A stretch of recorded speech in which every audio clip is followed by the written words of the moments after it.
Hello, everyone, and welcome. I'm Deandra Rose, the director of Polis, the Center for Politics, and a professor here at Duke University's Sanford School of Public Policy. I'm delighted to welcome you to our very special event, a conversation with the Honorable Jake Sullivan, National Security Advisor of the United States, moderated by Polis's distinguished fellow, Ambassador Miriam Sapiro. Our guests will discuss the Biden administration's national security priorities for 2022, current challenges facing the United States, and the experience of working in the White House. Ambassador Sapiro, National Security Advisor Sullivan, welcome to Duke, and thank you so much for taking the time to be with us today.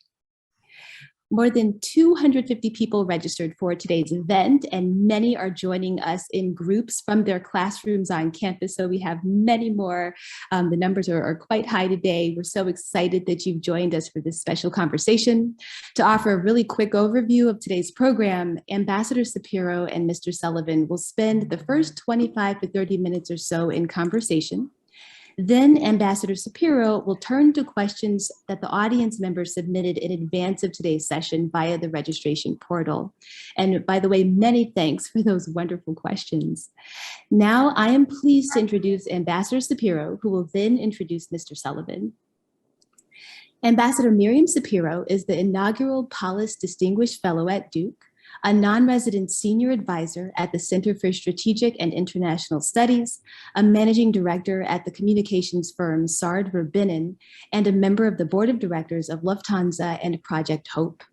She has spent more than 25 years in senior leadership roles in the public and private sectors, developing and implementing major policy initiatives and managing complex negotiations, crises, and challenges, including as acting and deputy U.S. Trade Representative, a senior official at the National Security Council, and an international lawyer and member of the policy planning staff at the State Department. National Security Advisor Sullivan and Ambassador Sapiro, it is an honor to have you here with us today. Ambassador Sapiro, I am delighted to turn it over to you. Thank you so much, Dr. Rose, for that generous introduction and for the terrific leadership role that you're playing in building such a vibrant Center for Politics at Duke. Jake, a very, very warm welcome to you. We are simply thrilled that you are here today and able to take time out of your hectic schedule, particularly at this really busy time, to be with us. Before I introduce you formally, let me say thank you also to Peter Fever, who's the head of the American Grand Strategy Program at Duke, to Dean Yuta Kelly, head of Sanford, also to the amazing NSC team, Sam Raposa, Kim Lang, and the incredible Duke team, Meg Biddle, Braden Hammond, and Paige Rotunda. To all of you, a thank you for your great support these past few weeks. Jake Sullivan is truly someone who needs little introduction to this group. He is President Biden's National Security Advisor, which means that he's at the president's side for every decision involving foreign policy or national security. Jake brings years of experience to this job, having worked in the White House previously as then Vice President Biden's National Security Advisor, which is when I first got to see him in action. I remember sitting in the White House Situation Room with Jake, where he was not only usually the smartest and most thoughtful person in the room, but also the most modest. That is a winning and rare combination. Before the White House, Jake worked at the State Department, where he was the head of the policy planning staff under Secretary Clinton. I served in that office under the administration of President Clinton, and I can tell you that it truly is the nerve center of the department in terms of strategic analysis and policy guidance. Jake has also worked on the Hill for Senator Amy Klobuchar from his native Minnesota, and he is clerk for the Supreme Court for Justice Breyer.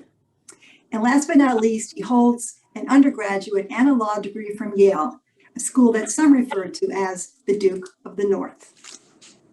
Jake, there are so many issues that we could talk about today, from intensifying geopolitical competition to transnational challenges like nuclear proliferation, climate change, migration, and of course, terrorism, especially given the raid in Syria early this morning, and of course, the continuing pandemic. So we'll do our best to cover as many topics as we can and then turn to questions from the students. So let's jump right in. Let me start by asking you, what has most surprised you since taking office just over a year ago? Well, first of all, Miriam, thank you very much for giving me this opportunity, and to all the students and faculty out there. It's great to have this opportunity. I wish we could do it in person, but as has been so often over the last couple of years, Zoom will have to do for today. And I'm looking forward to the conversation and to answering as many questions as I can. Miriam, it's funny. A number of people have asked me that question in the last couple of months, and I've thought a lot about it. And I feel like I don't have a great answer to it, because in some ways, so many things have surprised me. In other ways, it feels like I've come back into the White House after a few years away, and there's all the same enemies and adversaries. There's all the same kind of challenges and opportunities with partners. There's all the same major transnational problems. So it also feels like coming right back to the exact same problem set and opportunity set as before. I guess what I would say, that the thing that has really struck me, though, is the way in which the pandemic has not so much created a set of significant geopolitical and transnational challenges, although it certainly has created many challenges, but expose them in ways that they lay so much more bare for us than they did when I was last in office. And it's like seeing the landscape through a different lens, with brighter colors or sharper relief. And that goes for everything from things like supply chains, which is a word we didn't use very often 10 years ago, but now recognize how single points of failure and just-in-time delivery on supply chains has created significant economic challenges, but also very meaningful national security challenges as far as the sourcing of critical goods are concerned for the welfare of our people. The ways in which the pandemic has affected migration and economic inequality, the ways in which it has sharpened the focus on the inability of the international community with existing institutions to really come together in an effective way, and the need for a refurbishment, a revitalization of international organizations designed to try to solve collective challenges. And there's also a competitive aspect to it. There is the ways in which some other countries have used vaccine diplomacy for coercive or transactional methods. There's the information warfare space of this, the ways in which certain countries are purveying massive amounts of disinformation on vaccines and so forth.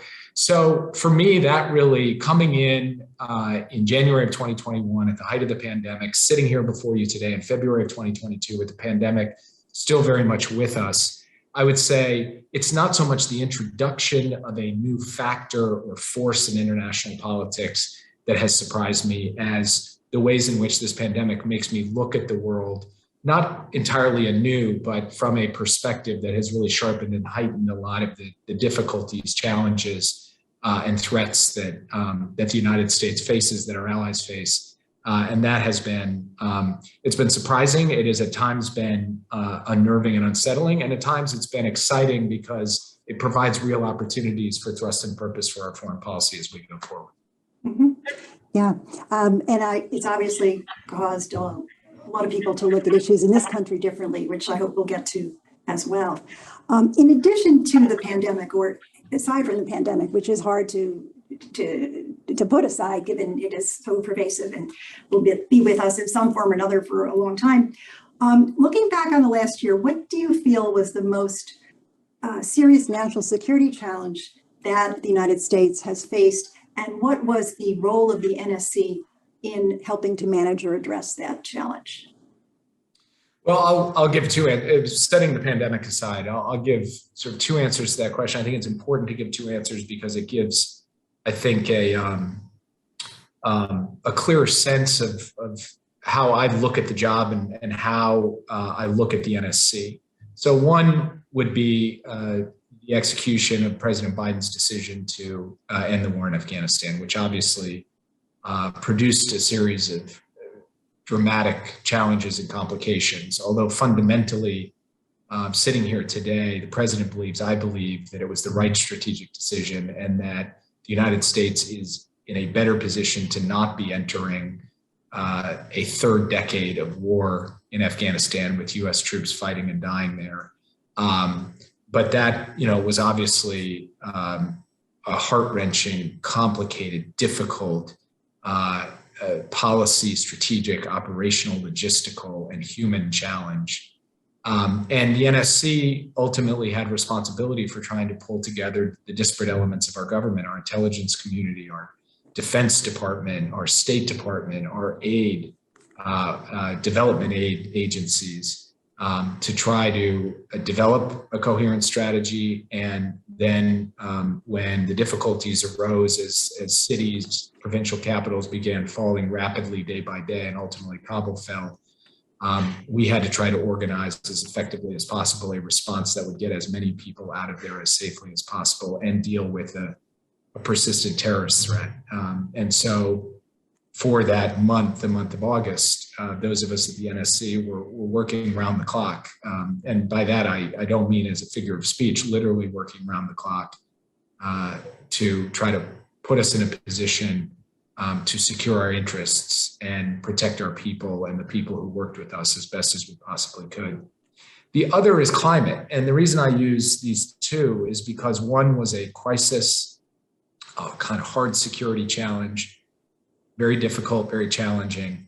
But climate is in a way, it's equally a crisis. It's a slower moving crisis, but it is of such profound magnitude to the future of our society, of our planet.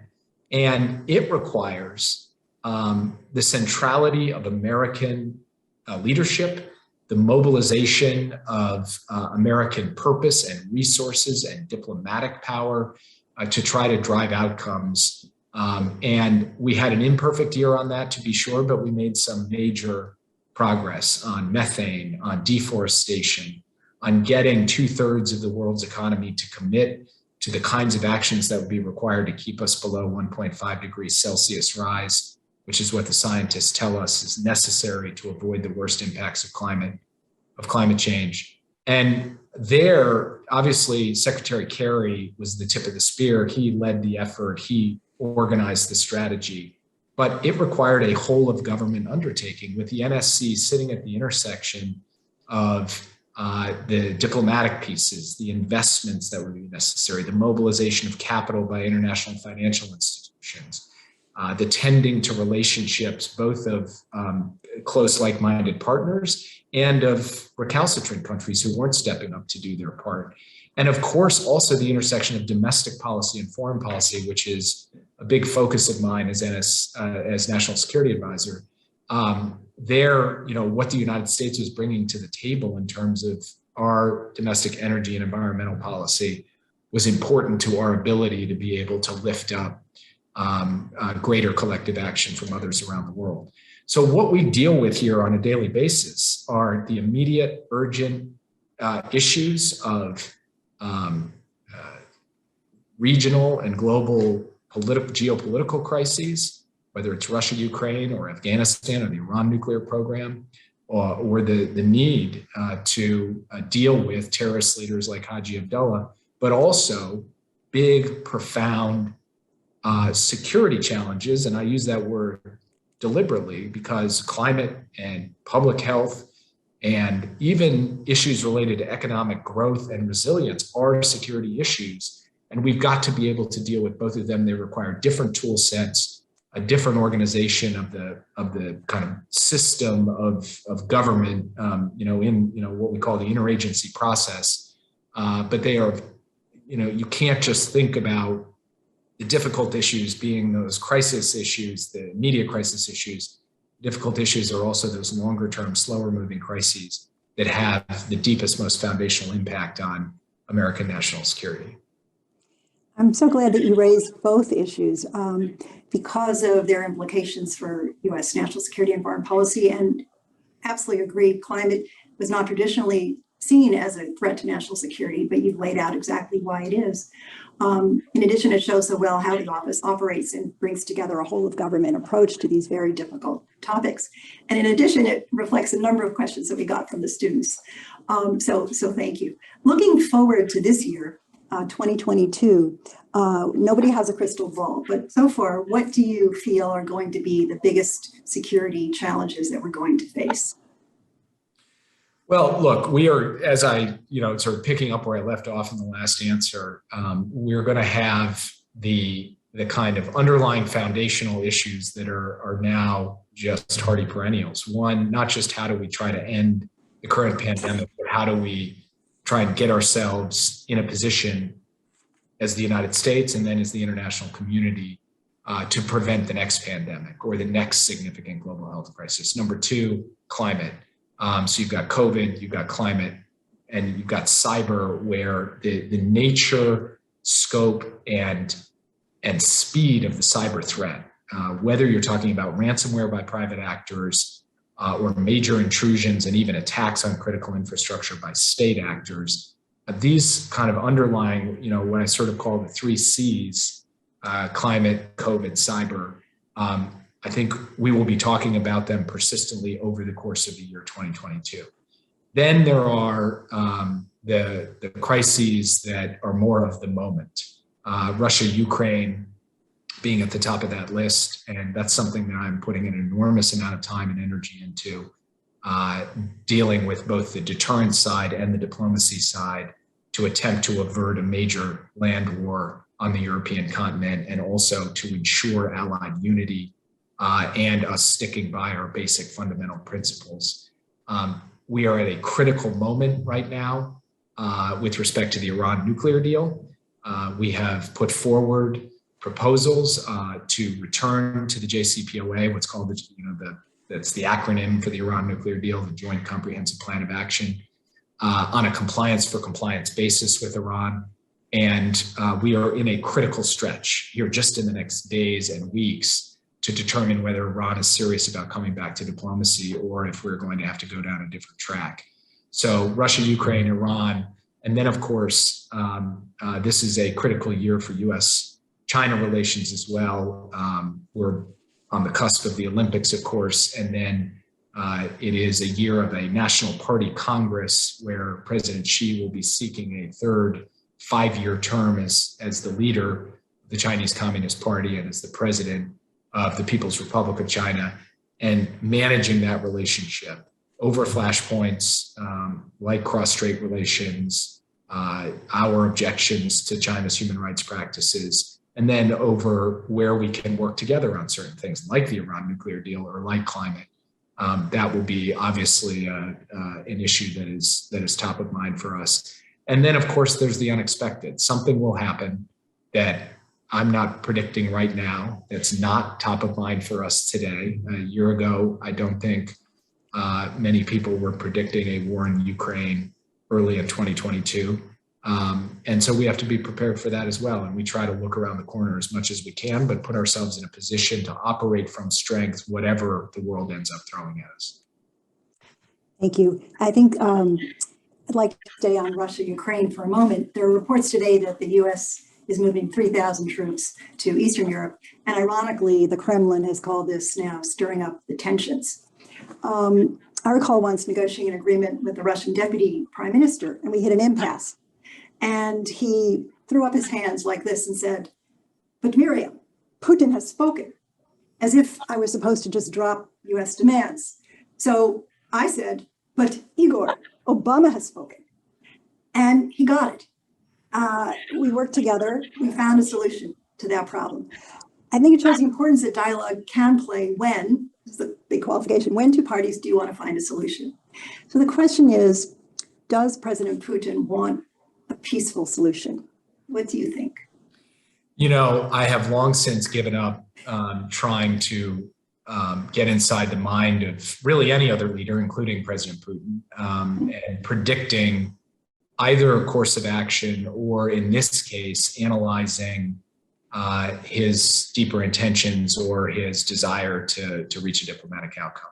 Here's what I can say from our side. We're ready either way. if President Putin is serious about trying to reach new understandings in our mutual interests on matters of concern about European security, we are absolutely prepared to do that. And, I'd encourage all of the students to take a look. I don't normally encourage people to look at leaked documents because people shouldn't leak, but the non-paper that we provided the Russians, which laid out a number of areas, serious areas, substantive areas where we were prepared to negotiate, was leaked to a Spanish newspaper over the course of the last 48 hours. It's out there on the internet. Read it, and it will tell you more clearly than I can today that we are deadly serious about being prepared to have a negotiation in lockstep with our allies and partners, consistent with our principles, with Russia in our mutual interests. But we're also ready for the alternative. If Putin is bent on moving forward with military action, we will be prepared. We have been supporting Ukraine in its self-defense with the provision of defensive assistance. We will reinforce our NATO allies, as we have done with these troop movements, which are not designed to go fight in Ukraine. We are not intending to go to war in Ukraine against Russia, but we are prepared to defend Article 5 NATO territory against any aggression from anywhere. And President Biden wanted to send that message loudly and clearly.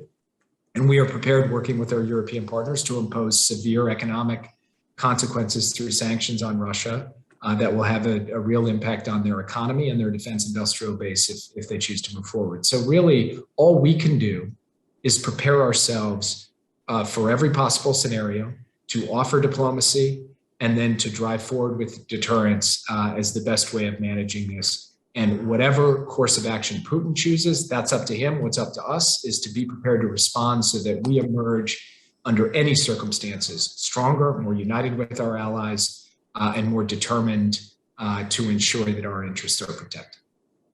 I was glad to see that the paper leaked. It's very strong. I read it this morning and agree that everyone should take a look at it. If I could just follow for a second on Russia and sanctions, which, in your view, of the many sanctions under discussion would be the harshest and the most likely to cause significant economic pain to Russia if that becomes necessary? Well, let me start by saying that it is not our preferred outcome to impose sanctions on any country, including Russia. Our preferred outcome is to find a diplomatic solution that leads to de-escalation and progress on issues of mutual concern. So, I'm not sitting here relishing the idea of imposing sanctions, but I am sitting here resolute, as our president is, in being prepared to do so if Russia moves on Ukraine and further invades the territory of Ukraine. We are, there are kind of two major elements from my perspective to really focus on with respect to the sanctions. One are sanctions on Russia's financial sector, which pack a significant punch, will come efficiently and swiftly, and have a real impact on the Russian financial system that will reverberate through that economy. The second are export controls on certain critical inputs that have US content in them, so that key sectors of the Russian industrial base, particularly defense and high tech and maritime, areas that go to Russia's strategic position, would be denied to them, and that would over time atrophy their capacity to move those sectors forward. So those are the two elements that, putting them together, we believe will cause significant consequences for Russia. And that is what we are prepared, in close concert and unison with our allies, to move forward with if necessary. Thank you. Let's turn back to China for a minute.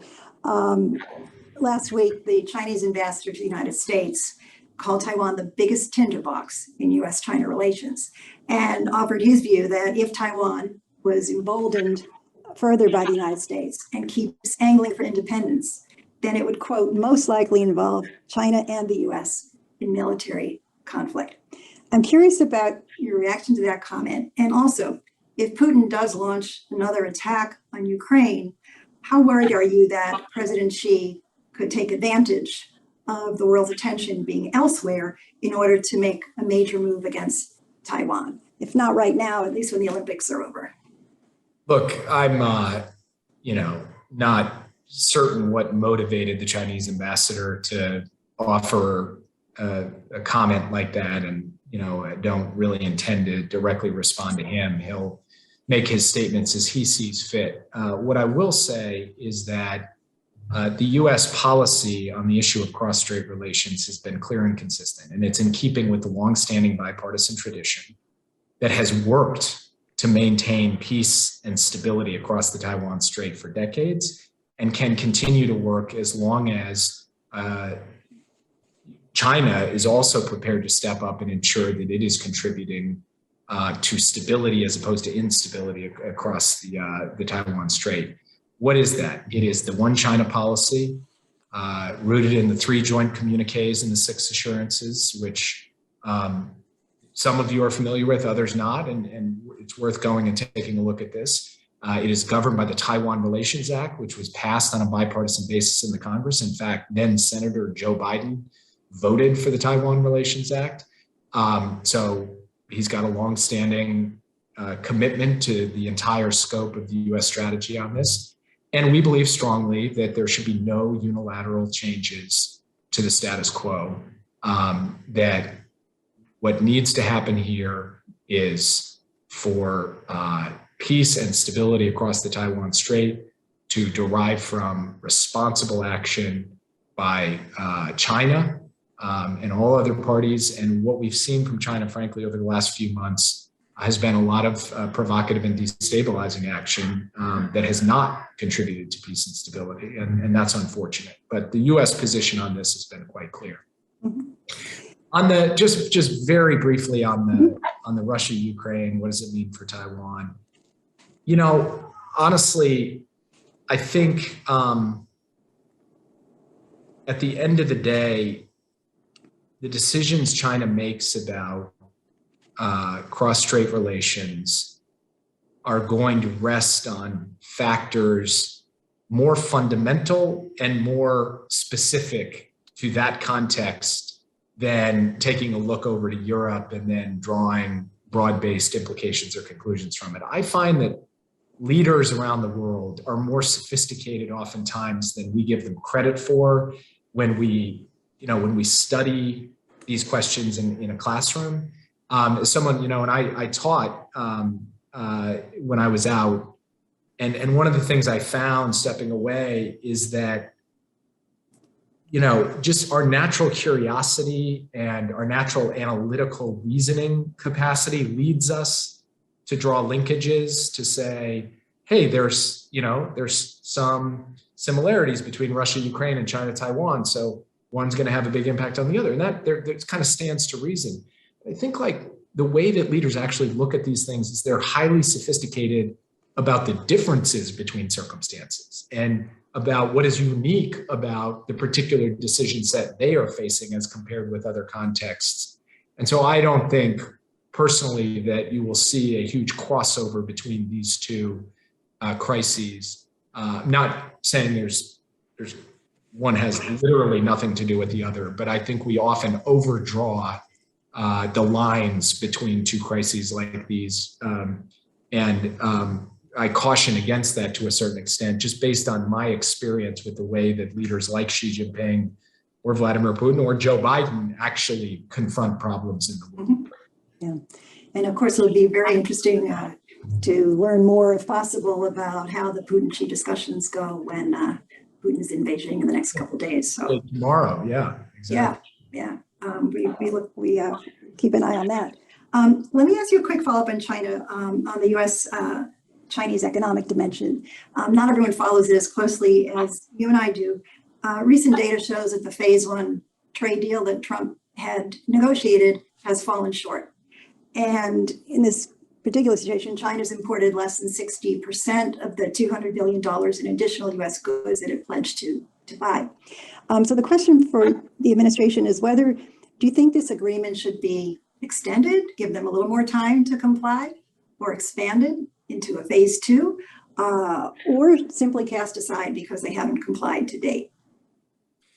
So for all the students out there, what is funny about Miriam, about Ambassador Sapiro asking this question, is she was previously the acting U.S. Trade Representative and the Deputy U.S. Trade Representative. And I'm confident that when she sat just across the street from where I am right now in the USTR building and thought, God, I hope those folks at the White House don't say things about our trade negotiations that screw up my chances to, deliver on what I'm Never. President. Please don't have them make some sweeping statement about what we're trying to do. Just tell them, hey, we're working on it. We're staying focused. I refer you to USTR. So, Miriam, to make you happy from your former life, I'm just going to say, we're engaged in discussions with China on these issues, and we are also doing intensive work inside the U.S. government and with stakeholders on next steps in the U.S.-China trade relationship. And I don't have anything else to say on the subject today because, we're trying right now to approach this systematically and very carefully. And I certainly want to give our trade negotiators the space they need to work this issue over these coming weeks. We look forward to more information when you and the team can share it. Last question on China, just to perhaps end on a little more optimistic note. What's the best case scenario for U.S.-China relations over the longer term? Look, I think this is a great question because, there are very real challenges with respect to dealing with the People's Republic of China. We have deep and abiding objections to their aggressive activities, to their treatment of their citizens. But we don't, I think, spend enough time saying, how do we put the United States in a better position and U.S.-China relations in a better position, consistent with our interests and values over time?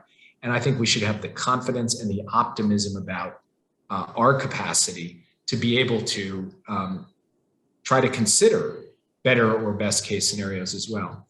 President Biden has said that we are in a real and stiff competition with China across a range of different vectors. And we welcome that competition. We think we're well set up to succeed in that competition. But competition does not mean conflict. And the best I think we can hope for is that we can put guardrails around it so that it doesn't veer into confrontation or conflict, that we don't end up in a new Cold War, that we are able to manage the terms of that competition in a way where we can also work together effectively in areas where it is in our mutual interest to do so, on the climate, on public health, on non-proliferation, on global macroeconomic stability.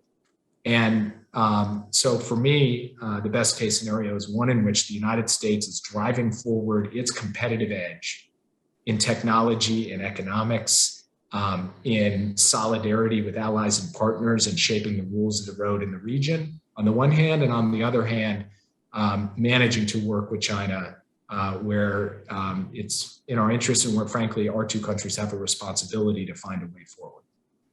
Well, that's an encouraging vision. Thank you for that. Let's turn now to some questions from students. We were excited to get over 400 questions. Don't worry, I narrowed them down to 200. And then I narrowed them down a bit more and I combined a few. So the first question is, how do you think we can project common resolve to America's foreign competitors in the polarized and fractured moment in the United States? It's a fantastic question. One of the things that both adversaries and allies say to President Biden on the telephone or when he sees them at summits is one of the things they reference is January 6th. That obviously was a searing day for this country, but it left a mark on the image of the United States around the world. And that is something that, President Biden in projecting a vision of America, of what he calls the soul of America to the world, is looking to rectify and correct, but it's there. And so, there is not, there are no Vegas rules when it comes to our domestic politics. What happens in America does not stay in America from the point of view of our political debates and polarization. I think the most important thing, because we're not going to solve all of that overnight, is for us, those of us who work on the national security side in the national security enterprise in the US government, to do our best to construct bipartisan, broad-based coalitions, both inside government and then of outside stakeholders from across the political spectrum on issues of concern. I have been talking to as many Republicans as Democrats over the last month about the Russian escalation of tensions around Ukraine in an effort to try to get some broad bipartisan support. We've supported congressional delegations to go to Kyiv that are equal parts Democrats and Republicans. And on other issues, whether it's humanitarian relief for the Afghan people, or it's taking terrorist leaders off the battlefield, or it's getting funding to help end the COVID-19 pandemic, not just here in the United States, but globally, stitching together a support from both political parties, and beyond that, from elements of the private sector, the nonprofit sector, et cetera, that the faith sector, that is so critical. And it's something that requires a huge amount of spade work and doesn't come easy. And there's still, huge divisions and disagreements, and we'll take our lumps in terms of criticism from the other side. But that's what we have to work at. Can we fix the underlying challenge of polarization in our country in the short term? Boy, I sure hope so. But in the meantime, we need to work bit by bit to show the world that on a bunch of issues, there is a broad-based consensus that can help us move forward, not just over the course of this president's time in office, but looking out into the future as well. Mm-hmm. It makes sense. This next question may help us get there. And it is, what is the biggest national security threat you have identified as a priority that seems to be going unnoticed by the media? That's a good question. I probably would have said a few years ago was cyber, but honestly, cyber has now gotten a great deal of notice. It kind of, helps get notice when a major pipeline gets taken offline and there are lines at gas stations. Obviously climate now is certainly very much noticed.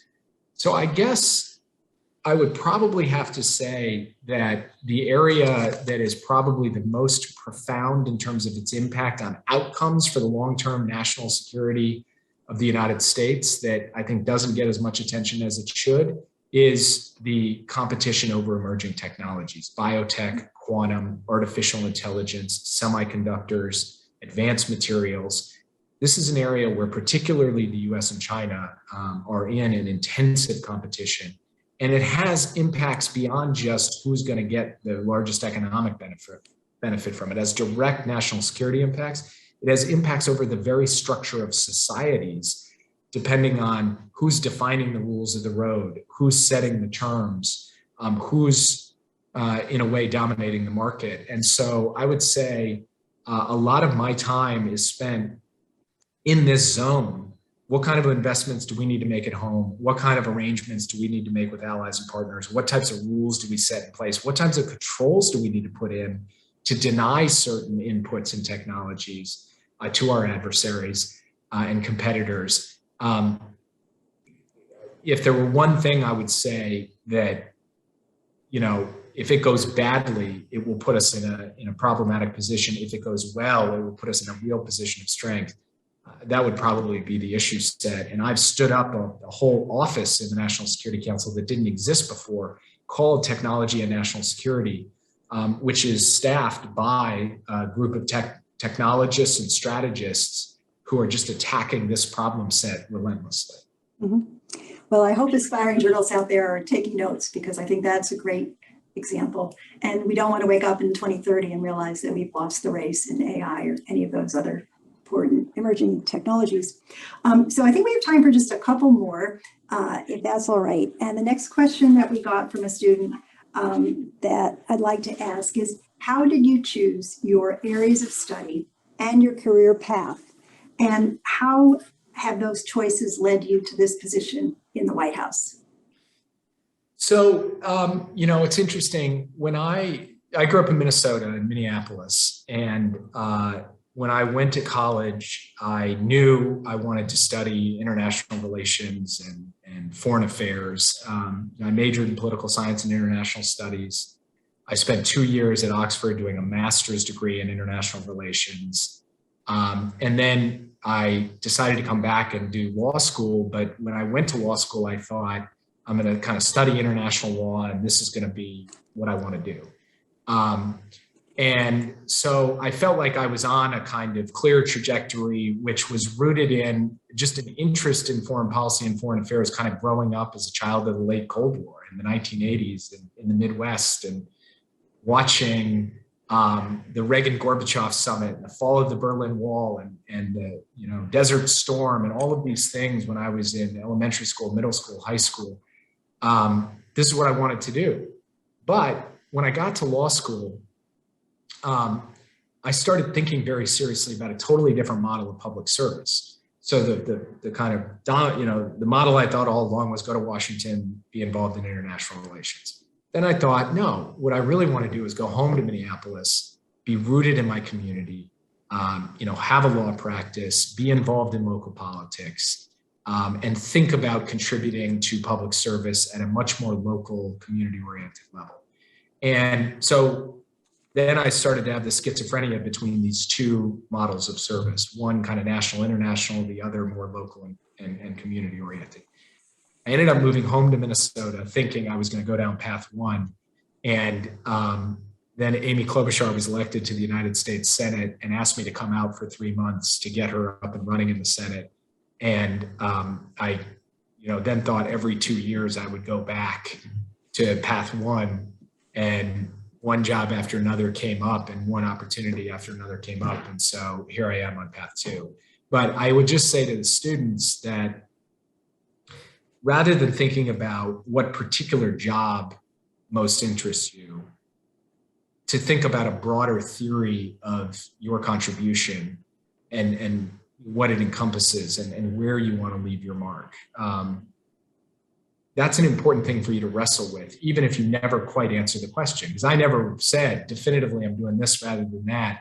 Obviously, I ended up thinking I was making one decision, ending up down the other path because opportunities arose. And then the last thing I would say in this regard is advice Joe Nye gave me, and many of the students out there will know Joe Nye. I randomly sat next to him on an airplane when I was in grad school, and he was like, sitting next to, Plato or something for an international relations grad student. And I asked him for his advice. He said, one thing I will tell you is life is long. Everyone always says life is short. He's like, no, life is long. Don't be in such a hurry. And really what he meant by that was rather than think like by 24, you have to be doing X or Y, use your 20s to really explore, pursue your passions, do things you might not otherwise think about doing, because when you turn 40 or 45, I just turned 45, you never are going to look back, be like, damn, I wish I had started 1 year earlier. Whereas you very well may look back and say, wow, why didn't I take 3 more years to go live abroad or, pursue art or whatever the thing might be. So that wasn't exactly your question, but I think it's an important piece of advice for students that, yes, life, you never know what life's going to throw at you, and you should live every day to the fullest, but you should also recognize that the time you have as you leave school is just an opportunity for enormous flexibility that you should take advantage of, and you'll thank yourself later. That was a fabulous answer. And it did answer the question, but well, it went well beyond. And I won't be surprised if some universities are going to be calling you to run their guidance career counseling offices. Such a super answer. And I hope everybody pays heed to it. The last question, we have time for one more, actually fits in really well with your advice. And that is, how do you find the work-life balance in your role? Not.